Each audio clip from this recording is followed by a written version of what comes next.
All right. This is Monday, August 2nd, 2021. This is Daily Power Parsha. So what do we do at Daily Power Parsha? You may be wondering. I'll give you the answer. The answer is, at Daily Power Parsha, we study the Parsha daily to try to be knowledgeable about what's going on this week in Torah, and also to hopefully walk away with some inspirational lessons for our lives. Okay, this week's Torah portion is Re'eh. And I am going to pull it up in a moment. So this is like the fourth Torah portion? I believe the fourth Torah portion of the book of Deuteronomy. So we're deep in the book of Deuteronomy. Deuteronomy, again, is the fifth book of the Torah, where Moses gives his final instructions to the Jewish people shortly before his passing. Very inspiring. Ray, welcome. I don't know if Ray can hear. Hey, Ray. How's it going? Good to see you. It's going. Oh, Ray. Yes. So this Torah portion is Re'eh. It's not exactly Ray, but it's also not that close either. It's pretty close. So Ray, I feel like this Torah portion is dedicated to you. This is courtesy, by the way, of Sandrine. That's Sandrine's idea, and I can't take the credit for all the jokes. Okay, so Re'eh, here we go. Re'eh is the Torah portion. Oh, you know what? You have amazing. Here we go. The Torah portion opens with the word Re'eh, which means see. It's not even translated as see. That takes away the fun. All right, Deuteronomy chapter 11, verse 26. It starts off with the word behold, but it really means see. See, I have set before you today a blessing and a curse. And I know I'm modifying the translation somewhat. Work with me here. That's the way I'm familiar with the verse, at least in the Hebrew. See, I have set before you today a blessing and a curse. This is Moses speaking to the people, and he uses the word re'eh, which means see. The commentaries discuss what does it mean when you say the word see. It's usually when you're showing somebody something. Like if I would say, hey, take a look, see this. This is a great piece of jewelry that Donna designed. I would probably be showing you the piece of jewelry. If I say the word see, right, like S-E-E, it's probably not something theoretical that I'm speaking about. It's something tangible right here that I can point to and you can see, which is why I'm using the word see, which begs the question, what is Moses showing them when he says the word re'eh? See, I have placed before you today a blessing and a curse. What are we looking at, Moses? What's the visual? Is it a PowerPoint? It says blessing and curse. What's going on? What's the visual here? There are many different commentaries that give many different explanations. But I want to share this. This is not a literal interpretation, but it's the one that I love. And I hope you love it too. Re'eh, see. Moses expresses this truth, that the way we see things, our perspective on life, radically determines whether we live a life of blessing or a life of the opposite of blessing, i.e. curse. You ever hear the expression, rose-tinted glasses? You ever hear that expression? Yes. Somebody's wearing rose-tinted glasses. It means that they look at everything in a positive way, in an amazing way. Like, wow, the world is so great. Look what's going on. It's amazing. Oh, you think it's amazing? You must be wearing rose-tinted glasses. That's one context in which you might hear that phrase. That's a negative context, or like a bit of a sarcastic context. But rose-tinted lenses, rose-tinted glasses means that we look at everything rosy, beautiful, perfect, even if it's not. Conversely, a person can put on, I don't know what the opposite of rose-tinted glasses would be, but whatever that opposite is, a person could put on those glasses and look at everything in a negative way. What Moses is telling us today, 2021, same deal, same dynamics to the human condition. It's the way you look at things is how you perceive things, is what things are. Perception is reality to a great extent. So if we look at things through a negative lens, if we look at things and just interpret the worst, life is going to be a curse. If conversely, we look at things through a positive lens, if we look at things in a positive light, then we will have the blessing. So again, just to reimagine this first verse, it says, see, I have set before you today a blessing and a curse. How we see things, re'eh, how we see things is what determines whether our life is a blessing or a curse. It could be the same life. Can I say something? I'm sorry. Can I say something, Rabbi? Give me 1 second. Let me just share another. I just want to add on a few more pieces to this. So this week in Pirkei Avot, Ethics of the Fathers, we studied chapter 4. And there's the opening of chapter 4 is amazing. It says, Ben Zoma Omer, rabbi named Ben Zoma, he said the following. Ezeu Chacham, who is wise? Halomein Mikol Adam, the one who learns from every person. I'll fast forward to the one that I want to reference. He talks about 4 different things, but one of them is Ezehu Asher, who is wealthy, who is rich. And what's the answer? Hasameach b'chalko, the one who's happy with what he has, which is unbelievable. Because you ask anybody in the world, who is the richest person? And they'll say, well, Bezos, right? Musk, right? Whoever the top guys are, right? Who's the richest? Who's the wealthiest person? The one with the most money. That's not in Judaism. Who is the wealthiest? The one who's happy with what they have. Because you could have all the money in the world. You could have $100 billion in the bank and be paranoid and be suspicious and be jealous and be greedy and live a miserable life. There is now, I know what we're all saying. All right, give me 100 billion, I'll be okay. Right? Like, let me get the money. I'll figure it out already. But what I'm trying to say is like this, that money is not a guarantee for happiness.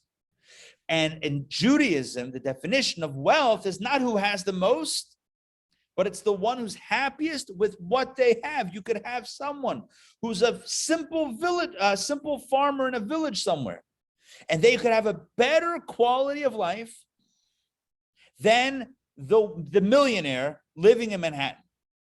And you ask the question, well, how's it possible? It's not possible.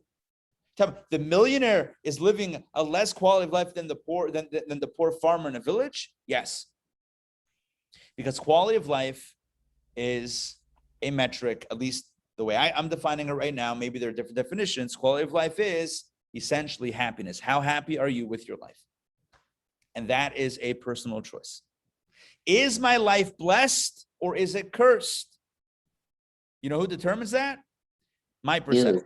My perception of the same thing. You could have 2 people with the same, no 2 people are alike, right? No one has the same experiences. But theoretically, you could have 2 people, same story, same narrative, same context, same trials, same tribulations, same blessings. And ask them, how's your life? And you can get 2 completely different answers, right? And what's it dependent on? A choice. How do I see it? Do I see it as a blessing? Do I see it as an opportunity? Do I see it as a gift? Do I see it as what? Or do I see it as the worst? They tell a story of a congregant who called a person who calls a rabbi out of the blue. And the rabbi says, hey, what's going on? He says, let me introduce myself. I'm so-and-so, and I'm looking to move to your city. I'm thinking about moving into the Jewish community. And he says to the rabbi, I'm calling you to find out about the Jewish community. What's it like? So the rabbi says, well, tell me what your community is like, where you live currently. He's like, my community, it's terrible. Everyone's this, the neighbors are not nice, the community, the shul, the rabbi, the president, the vice president of the synagogue, the board, the kiddush, the chalent is never good. Complaining. Says, that's why I'm looking to move. So he says, so Rabbi, tell me about your community. He says, my community is the same thing. He hangs up the phone. Somebody else calls. Same story. I'm looking to move. What's the community like? The rabbi says, what's your community like? He says, my community, the people are so nice. Everyone takes care of each other. The shul is beautiful. The rabbi is great.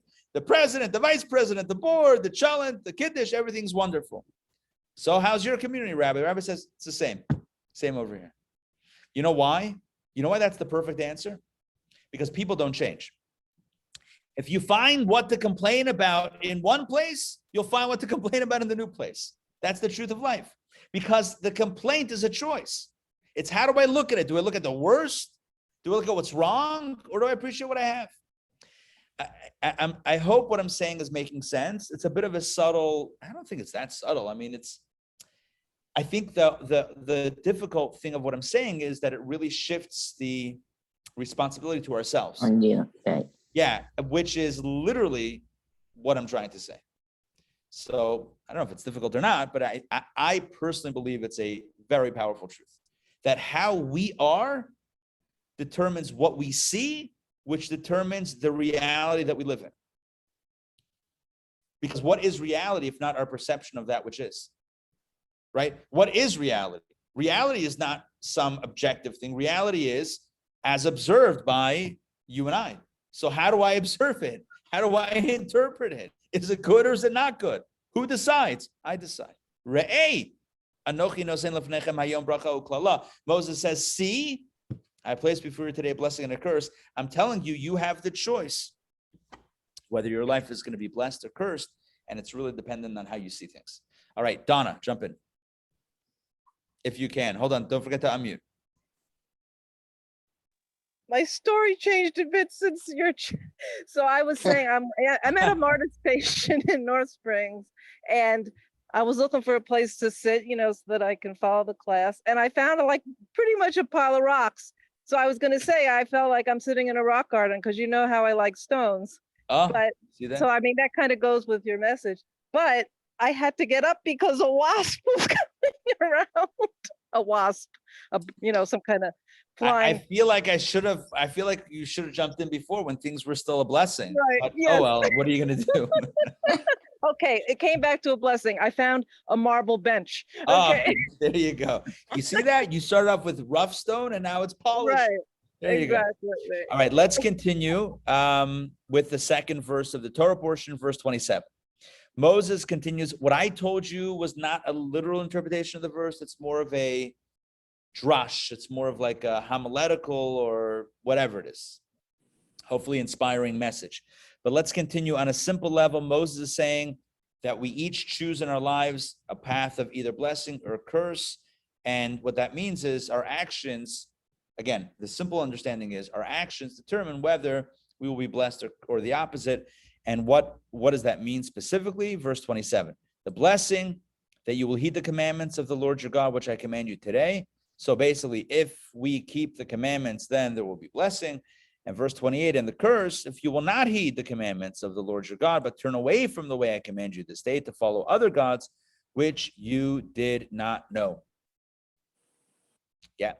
So basically, on a simple level, and not to oversimplify, not to make it too simple, but on a essential level, these verses are speaking about the notion of free choice, that each one of us has free choice. And Moses says, you have the choice. You can live a life of blessing or life of curse. Now, I also spoke about free choice. How we see things, how we perceive, how we choose to see something is also our choice. But this is more about action, right? What we do has an effect. So do we do the right thing and enjoy the blessing of the right thing, or the opposite and enjoy the opposite? Enjoy, of course, not literally, but whatever. Okay, verse 29. It will be. And it will be when the Lord your God will bring you to the land to which you come to possess it. Basically, Moses tells the people when God will take you into the promised land, that you shall place those blessing upon Mount Gerizim and those cursing upon Mount Ebal. So essentially, there were two mountain ranges in the land of Israel. I mean, there's more than two, but there were two mountains specifically that are being referenced here. There was Mount Gerizim and Mount Ebal. And they met, there was a valley in between. Okay, there was a valley in between, and then two mountains that faced each other. So Moses says, when you go into the land, you should put the tribes that are offering the blessing which I'm going to elaborate on in a moment what that means. Put them on one mountain, Mount Gerizim, and the tribes that are offering the curses on the other mountain. What does it mean offering the blessings or offering the curses? There are going to be verses of blessings and verses of curses. In other words, if you do this, then you'll be, if you keep Torah mitzvot, if you do what you need to do, then you'll be blessed with this and blessed with that and blessed with the other and blessed with, a series of blessings. And that was recited by a group of tribes on one mountain. They proclaimed those blessings, and everybody and the nation gathered. There were some either the tribes themselves or representatives of the tribes. I forget already exactly how it was done, but the blessings were recited from one mountain, and everyone said amen, yes. And then the curses, if you don't do the right thing, then this is going to happen, that's going to happen, the other is going to happen. And there are verses that say that subsequently in these Torah portions, and everyone answered amen to that as well, to the curses. So two groups of tribes, one on the Mount Gerizim for the blessings, and one Mount Abel for the curses. See if I can toggle Rashi and get a little bit more.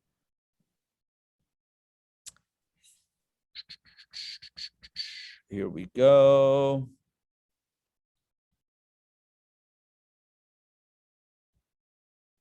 Look at Rashi. Rashi says upon Mount Gerizim, usually upon here. Okay, here means facing Mount Gerizim. The Levites turned their faces toward the mountain, as the mountain of the blessing, and began with the blessing. Blessed is the man who does not make any graven or molten image. Each of the curses in that section were first stated in the expression of a blessing. Afterwards, they turned their faces toward Mount Abel and began to recite the corresponding curses. So there was blessings and then curses facing the two mountains. And there were tribes. I believe the tribes were positioned on the mountain, or at least near those respective mountains. Okay, let's continue. Verse number 30. Are they not on the other side of the Jordan, these two mountains, way beyond in the direction of the sunset, in the land of the Canaanites who dwell in the plain opposite Gilgal, near the plains of Moreh? So that's the those are the landmarks. How do we know when we found Mount Gerizim, Mount Abel? Maybe there were signs. Welcome to Mount Gerizim, Mount Abel. Welcome to the valley in between. Could be, but Moses is kind of giving the landmark. He says it's the other side of the Jordan, etc. Let's continue verse 31. For you are crossing the Jordan to come to possess the land which the Lord your God is giving you, and you shall possess it and dwell in it. And verse 32, not surprising, and you shall keep to perform all the statutes and ordinances that I am setting before you today. Once again, Moses encourages the people to follow the path of Torah and mitzvot. Yarden. Yeah, Yarden is shorter. You know whose name was Yarden? Wasn't Donna's granddaughter who was just here? Was she Yarden? She might have been Yarden. Oh, okay. Okay, got it. Okay. I'm looking at Rashi. Rashi is a little bit grammatical here. Oh, yeah. So here, look at this first Rashi. Are they not on the other side of the Jordan? Moses gave geographical landmarks describing the mountains. Like I said before, he gave them the landmarks to say, okay, here's how you know where those mountains are, just in case they're not marked with a sign. Okay, back in our text, Deuteronomy chapter 12, verse number 1.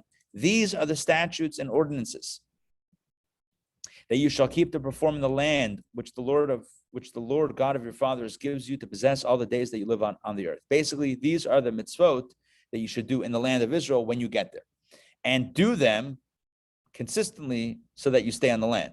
Verse number 2, you shall utterly destroy from all the places where the nations that you shall possess worship their gods, upon the lofty mountain and upon the hills and under every lush tree. So basically, you should utterly destroy all of the spaces of idol worship.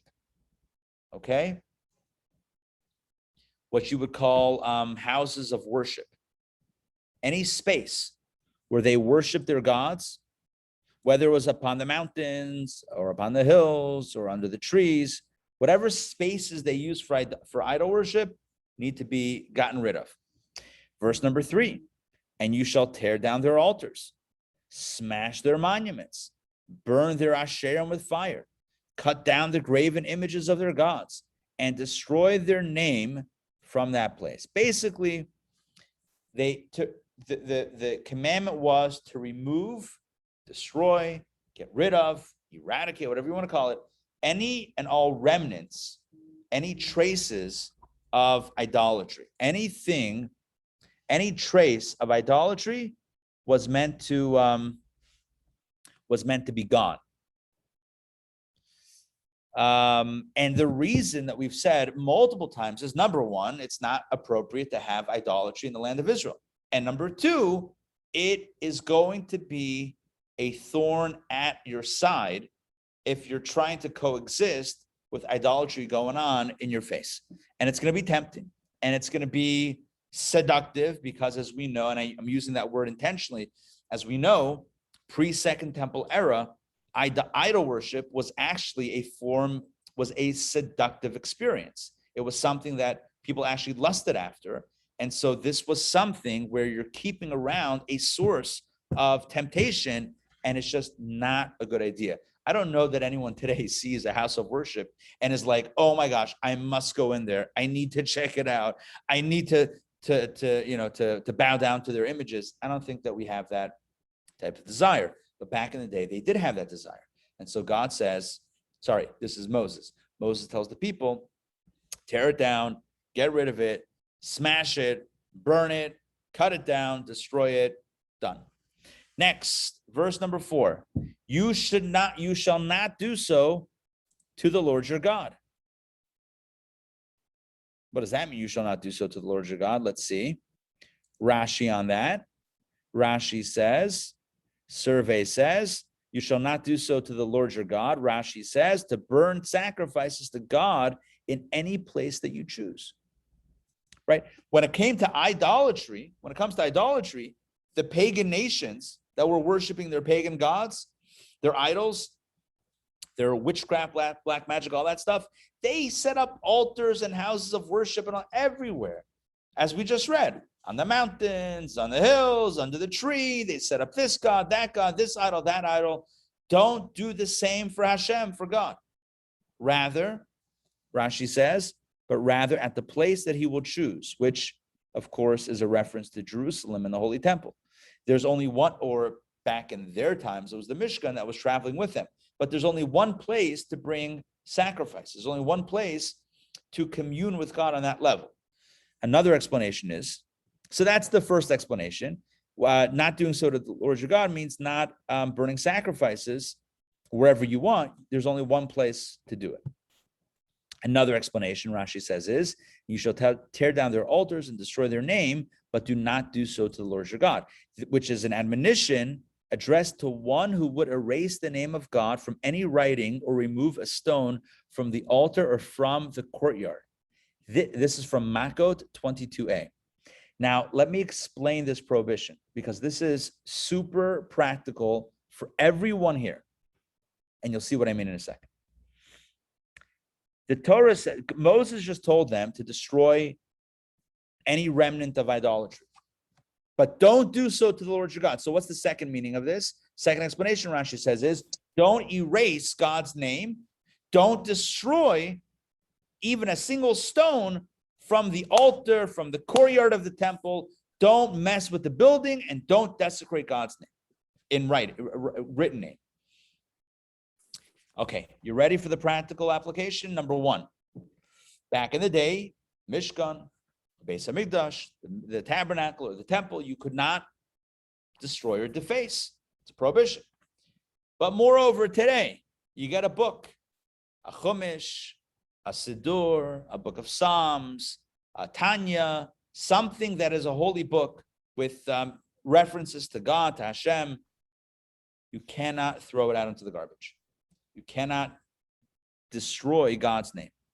So this is, as Rashi says, an admonition against or addressed to one who would erase the name of God from any writing. This is why we don't destroy, we don't throw away into the garbage, we don't desecrate. What do? Who knows what we do with it? What do we do with holy writings? Bury them.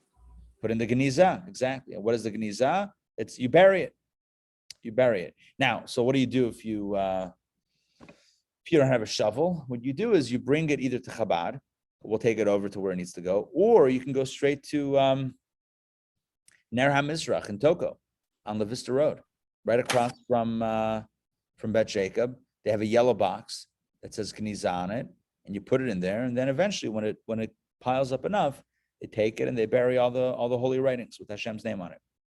Anyway, so that's just so you know, if you have books with holy writings, you got to treat them with a very, very special care. This is true in Atlanta, but wherever one is, there's always, not always, but every community usually has some sort of Geniza option to bury the holy writings. Rabbi, excuse me, can you Yes. just go with, once again, just give the listing, enumeration of what's are considered, which books fall in that category? And I know the general ones, but it seems like there's even more. Yeah, well, first of all, anything with God's name written in it, for sure. By the way, that's why we write God G-D. You ever see us write that with a dash? Because with the O, it's the English form of God's name. So it's also sacred, perhaps, on some level. So to avoid any questions with that, we make sure to write it with a dash so that it's a little bit more, but anything that really has a Torah thought, anything that is, of Torah value. And I don't mean only 5 books of Moses Torah, but like anything from Chabad, essentially, right? Anything from the class materials would be part of that. So you would have to be careful. Now, if it's a story about it with a lesson or whatever, it's about a topic, it might not be like a contemporary writing about a topic. It might not be on that level, but like original texts and their commentaries, that would be more along the lines. I'm sure you can Google it and find maybe a bit of a better list about, modern writings, what category they fall in. But classically, any text that is a biblical text, a scriptural text, a Talmudic text, the Mishnah, the Talmud, anything like that, Code of Jewish Law, Rambam, Maimonides, you can't just discard. It's holy. Even if it doesn't have God's name written out, it's still holy. So do the handouts that you make for our Torah classes, that you print out pages from Chabad.org, does that characterize in the same? Yeah, that would be the same. Yes. Yeah. So, you can, if you take them, you can bring them back or you can leave them. And we have,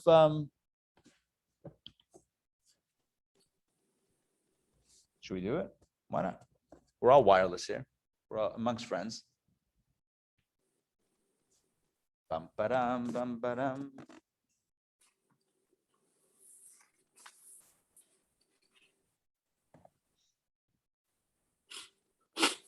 This is the bima, aka the beamer.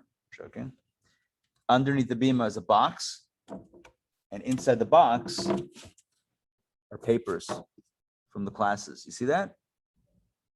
And what happens to the box? I'm sure you're wondering. Well, the box is then taken to the Geniza in Toko. And then what do? They bury it. They lay it to rest. Like we lay people to rest. All right. That's a tour of the box under the bima. Thank you. Sure. I'm sure everyone enjoyed the Oh, you didn't know about that? Yeah. Yes. Yeah, we enjoyed it. I mean, whatever. Listen, if you can take directly there, it's good. But if whatever, this is a little bit more convenient. Okay, back inside. Let's do this. Verse number 5, but only to the place which the Lord your God shall choose from all your tribes. This is the first explanation of Rashi, which is why it was the first explanation.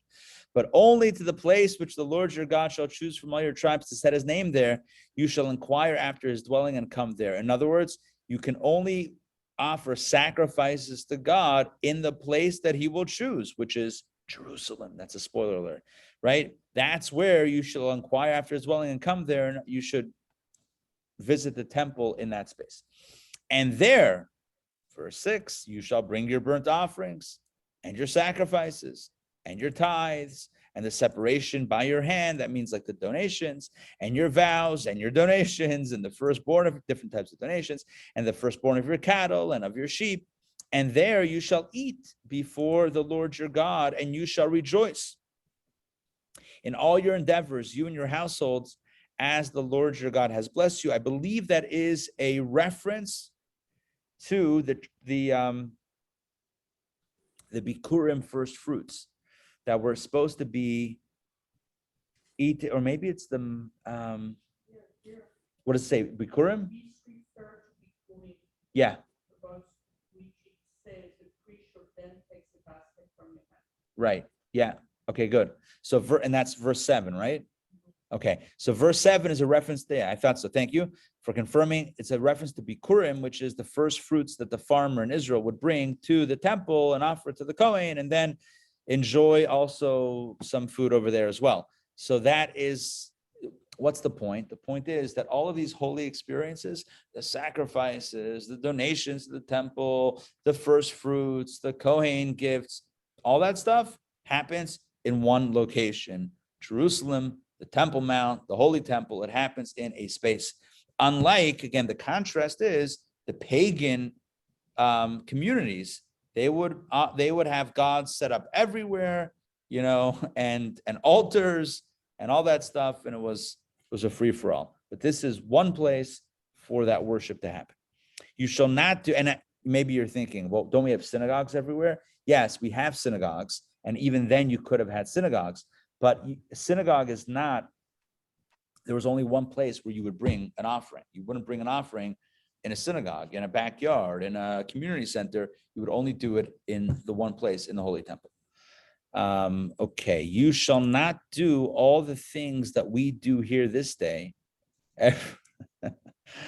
Yep, some things still apply. Even, you pull this verse a little out of context. It's such a good verse. You shall not do as all the things that we do here this day, every man doing what he deems fit. In other words, it's a free for all. Everyone's doing whatever they want. But what he means is, in Israel, before we got there, everyone's doing whatever they want as insofar as, spiritual service and sacrificial service is involved. And the idea here is, it's not, you don't do whatever you want when you get to Israel. Everyone just sets up their own thing and creates their own method of worshiping God. That's not how it works. There's a way to do it. There's a right way, and then there's not the right way. For you have, verse 9, for you have not yet come to the resting place or to the inheritance which the Lord your God is giving you. So now we'll let you off the hook. The pagans are doing their thing. The idolaters are doing their thing. You guys are traveling with the portable sanctuary. So there's different places where the sacrifices are being offered every day, maybe a different place. But once we get there to the promised land and settle in, which will be Jerusalem, that's going to be at one place for that to happen.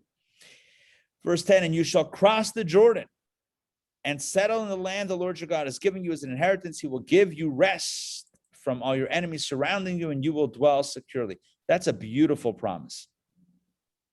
It's a beautiful promise. He will give you rest from your enemies, and you will dwell securely.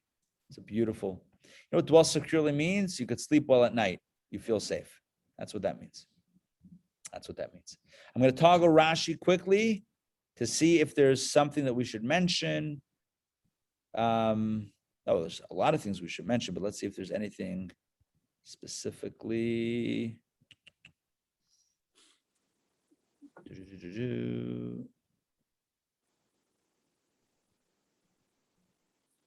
Yeah, Rashi mentions the bama, not bummer.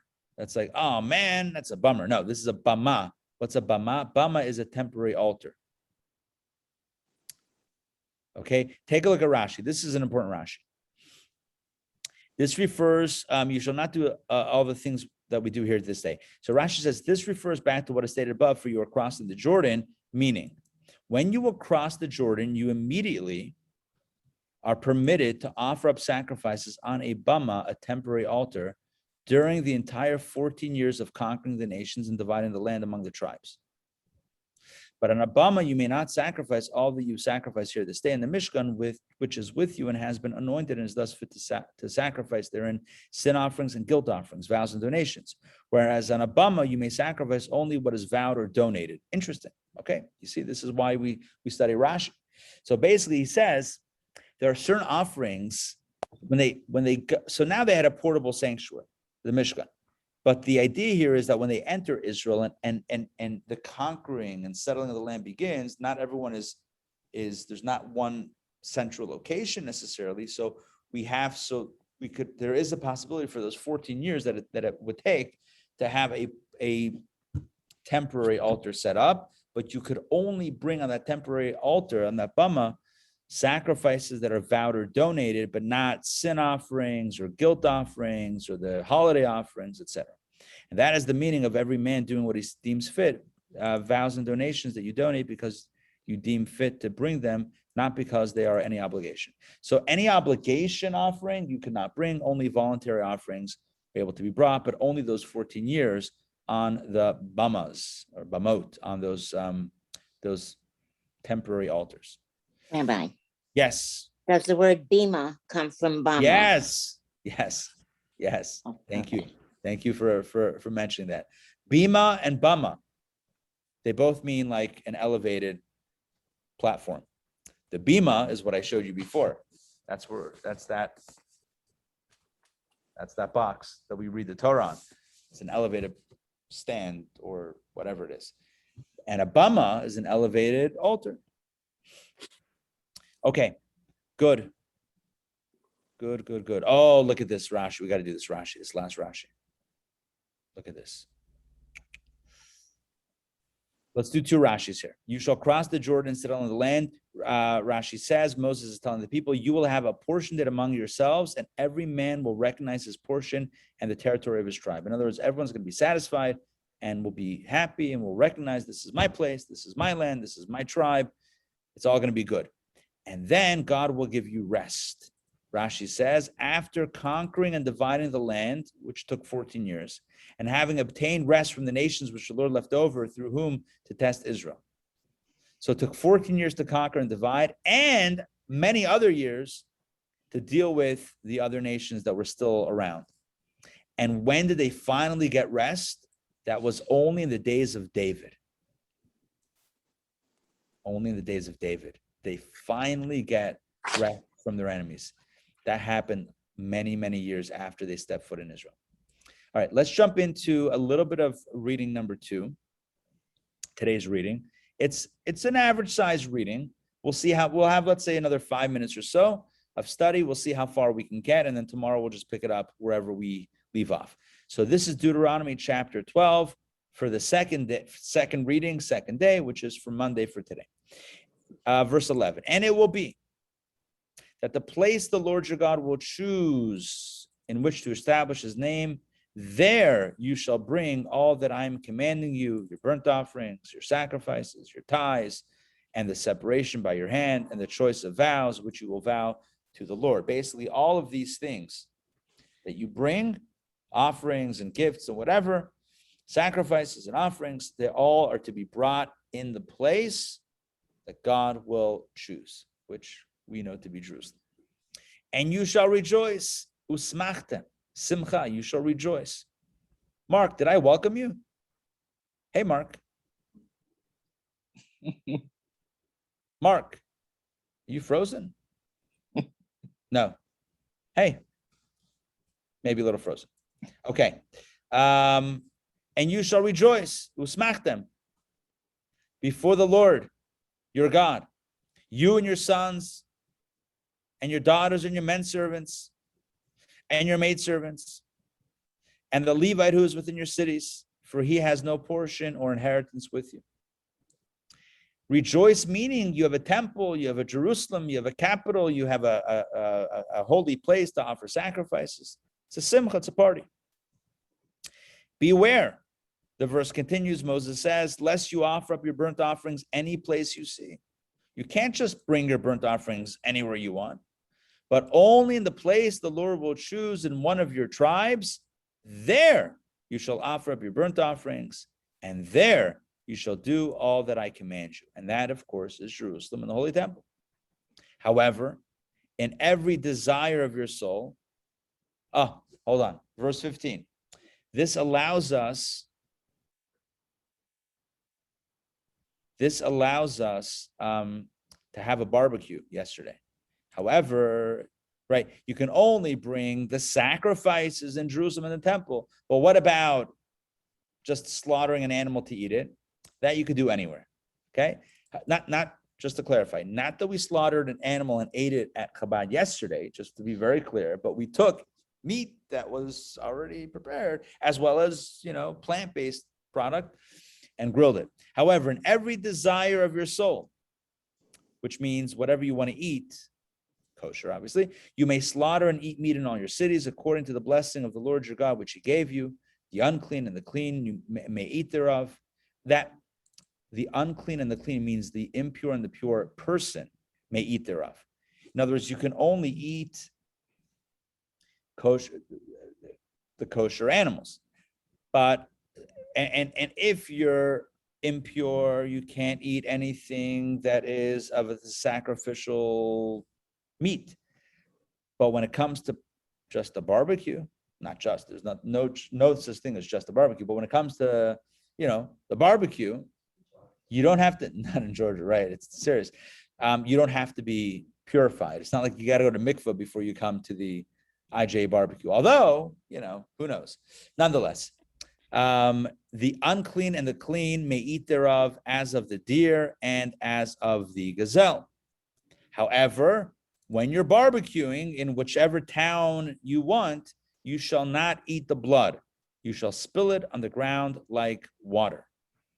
So again, just to clarify what we're talking about, Moses is talking about what's going to happen when the Jewish people, he's speaking to them. He's like, when you guys go into Israel, you got to get rid of clean house, get rid of the idolatry, get rid of all of the temples and all of the altars and all of the things.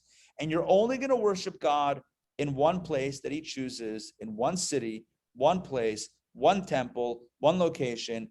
And that's what we know as the Holy Temple in Jerusalem. That's going to be your place.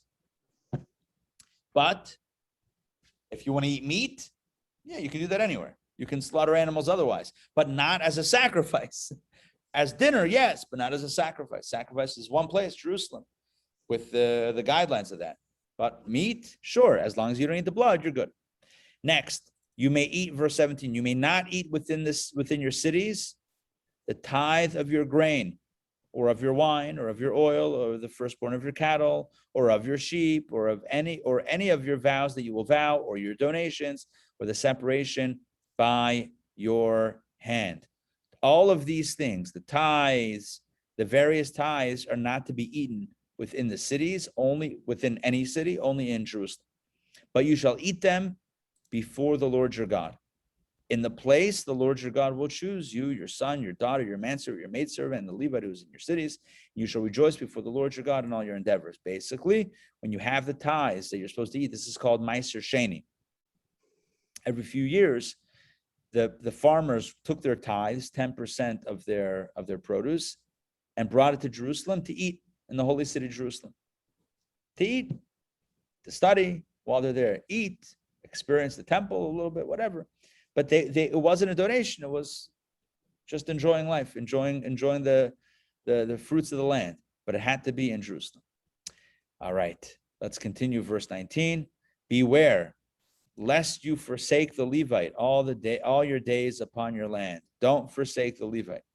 When the Lord your God expands your boundary. Okay, 1 second. So don't forsake the Levite. My understanding is because the Levite is involved in the sacrificial service. So it's important to take care of the Levite because they don't have their own land. Here we go. Let's look at Rashi. Beware lest you forsake the Levites. This is in addition to the positive command expressed in the previous verse. This is intended to attach a negative commandment to the matter. In other words, the previous verse said, make sure you take care of the Levite who's in your cities. And this one says, don't forsake the Levite. So there's two commandments. There's a positive and a negative. Take care of the Levite. That's the positive commandment. Don't neglect the Levite. That's the negative commandment. And then it says, don't forsake the Levites upon your land. Rashi says that's in Israel, but in exile, you are not admonished regarding him more than poor Israelites. So it's not like the Levi gets preference over anyone who's in need. Anyone who's in need, we have to take care of. And the Levite, if there's a Levite in need, that also is, of course, an important mitzvah to take care of those in need. But there's a special preference in Israel for the Levite. Let's continue. A similar theme as to what we just said. When the Lord your God, we'll close it out soon. When the Lord your God expands your boundary as he has spoken to you, and you say, I will eat meat. You say, I want to eat meat. Because your soul desires to eat meat, you may eat meat. You want to eat meat, you can eat meat. You don't have to. You could. According to every desire of your soul. If the place the Lord your God chooses to put his name there will be distant from you, you may slaughter of your cattle and of your sheep, which the Lord has given you as I have commanded you, and you may eat in your cities, according to every desire of your soul. But as the deer and the gazelle are eaten, so may you eat them. The unclean and the clean alike may eat of them. Has to be kosher. However, be strong not to eat the blood, for the blood is the soul. Look at that. Ki adam hu hanefesh. The blood is the soul. And you shall not eat the soul with the flesh. The blood carries the life force, the vitality of the animal. When you slaughter an animal, literally the blood goes out, and the life goes out of the animal. Spilling blood means taking life. So don't eat the blood. It's cruel. It's like eating the life of an animal. Don't eat the life. Eat the flesh. You could, but don't eat the life. Don't eat the soul. Don't eat the blood of an animal. It's cruel. Also, some commentaries, Nachmani says, because the life force of the animal is in the blood, so that's like the core passion of the animal, which would make us more animalistic. We don't want to be more, we want to eat meat. Maybe if we want to eat meat, we can eat meat, but not become an animal. Don't eat the blood. You shall not eat it. You shall spill it on the ground like water. So that's why when it comes to kosher food, kosher meat, not only does it have to be a kosher animal, not only do you have to slaughter it in a humane, kosher way, but you have to salt and soak the meat to extract all the blood. Because of this prohibition, we are not allowed to eat blood. Sorry, vampires, it's not kosher. Although, is that human blood, vampires? All right, whatever. Either way, this is, huh? No, I'm not advocating for, listen, time out. I said, sorry, vampires. I'm saying no vampirism, just to be clear. All right, next. You shall not eat it. Don't eat the blood in order that it be good for you and for your children after you when you do what is proper in the eyes of the Lord. In other words, yeah, maybe it's a fad. Everyone's eating the blood. Don't eat the blood. It's going to be good for you. However, looks like we'll finish this. However, your holy offerings, which you will have, and your vows you shall carry and come to the place that the Lord chooses. So your private meat, private ribs and barbecue and all that stuff, brisket, you can do wherever you want, wherever you live. But the holy offerings, that you need to come to the place that the Lord chooses, Jerusalem, and you shall make your burnt offerings, the flesh and the blood upon the altar of the Lord your God, and the blood of your sacrifice shall be poured upon the altar of the Lord your God, and you shall eat the flesh. Again, don't eat the blood. You pour out the blood, get rid of the blood on the altar, near the altar, whatever, and then certain sacrifices you eat of the meat. Keep and hearken, the conclusion. Keep and hearken to all these words that I command you, that it may benefit you and your children after you forever, when you do what is good and proper in the eyes of the Lord your God. Okay, let's close it out today, because we're 1:03. We're right at the time. So what are the lessons for today? I want to go back to what I said. There's a lot of discussion here about food and meat and blood and whatever, but I want to go back to what I said in the beginning. Is life a blessing or a curse? You decide, right? How you see things is how they are. Life could be a blessing, could be a curse. Perspective creates reality, as well as our actions create the world that we live in. We act in a blessed way, we live in a world of blessing. We act in the opposite way, we live in a world of the opposite. We also spoke about getting rid of temptation. Don't put your vices right in front of you. Don't put a temptation right in front of you. Like, I'll give you a modern example. This is like so not idolatry, but maybe it is. If you know that your phone, this is just like super practical example. If you know that your phone is keeping you awake at night or is distracting you from quality time with those that you love, right? So don't keep it next to you at those times that you want to connect. Keep it somewhere else or in a different room or turn it off or whatever it is. Like, don't put the temptation right next to you if it's going to be a temptation. And only you and I know what that is. In the context, I'll tell you where I got that from the Torah reading, right? We said before, you come into Israel, get rid of the altars, get rid of the idolatry, get rid of the, any remnant of idol worship. Why? Because it'll be a temptation. So just don't have it around. You have it around, the next thing you know, you're going to get sucked into it. So just get rid of it. Good. So get rid of the phone. I get rid of the phone. I mean, sorry, I don't want to traumatize anybody, but like, right. But when it's one of the greatest things we can do, in addition to obviously quality time with our loved ones, we put away the phone or turn it off or whatever it is. But Shabbos is a great experience, right? 25 hours, you just power down the phone. Oh my gosh, you could be so present with people and yourself when you don't have hold on one second. I got something coming in. 1 second, guys. I'm joking. You see what that looked like? That's annoying, right? It's totally annoying because we're not present because we're taking stuff on the phone, right? You guys all right, listen, I do what I can. But look, let's be present. Shabbos is like one day. I'm telling you, one day research is going to show just how beneficial Shabbat is for mental and emotional health. I'm telling you, it's going to happen. So, it's not going to happen Shabbos. We think scientists have researched that it's good to take one day off from technology. I'm telling you, it's going to happen. Someone's going to come up with a study after spending millions of dollars and coming to this grand conclusion. And I'm not going to say I told you so. I'm going to say Judaism told you so. Torah told you so. Yes, it's unhealthy to be plugged in 24/7. It's just not, it's not good. It's not good. Look, I want to conclude with this. If everyone in the world was totally fine, perfectly healthy, no anxiety, no anxiousness, no fears, no high pressure, no high blood, if everyone was fine, then maybe you could say, what do you need Shabbos for? But when that's not the case, and we know it's not the case, and we look around and we think, well, what can we do to make things a little bit healthier? Maybe we should consider. Not a bad idea. Not a bad idea. I'll tell you this, for my own well-being, and I think I mentioned this like every once in a while, every few weeks or so, I probably end up mentioning this because it's something I think about often. Just powering down everything before Shabbos, right? Friday evening, the phone goes off, right? The computer gets shut down. Done. The only thing that matters, the people right here. It's like you can breathe. You can like literally breathe. Anyway, we should all breathe. We should all breathe. And you know what? We should take a Shabbos every night, right? Every evening, go to sleep. Shouldn't be like checking texts that, I'm speaking to myself also. Trust me, I'm not on a soapbox here. I'm like in this world also. I'm also checking stuff and working on stuff or whatever. But listen, it's good to know what's good and where we can tweak. All right, that's it for today. I don't want to keep you guys too long. Tonight we don't have a program. Tomorrow DPP, and then Wednesday Torah studies. But next week, number one, we have this incredible film, gorgeous Israeli independent film. It was nominated for like 7 Israeli Academy Awards, which came out like a year or two ago. It's called Shoelaces. It's beautiful.